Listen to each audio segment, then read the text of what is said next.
Light করছে nomination জমা দিতে কবে নমিনেশন হচ্ছে আজকে প্রত্যেক দিন কি হয়নি আমাদের বলে আমরা কেউ আসুন আরে এটা জানি না আমার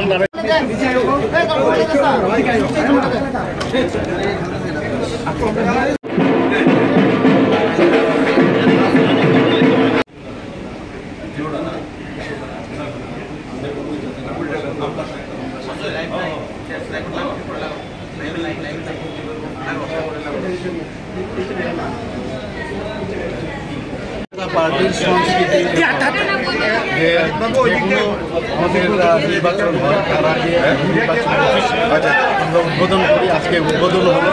আমরা সবাই জানি যে আসন্ন লোকসভা নির্বাচন, এর জন্য আমাদের সেন্ট্রালি এখানে নির্বাচন অফিস আজকে উদ্বোধন হলো এবং তার আগে আমরা পুজো পাঠ করি। এখানে আজকে পুজো হয়ে গেল।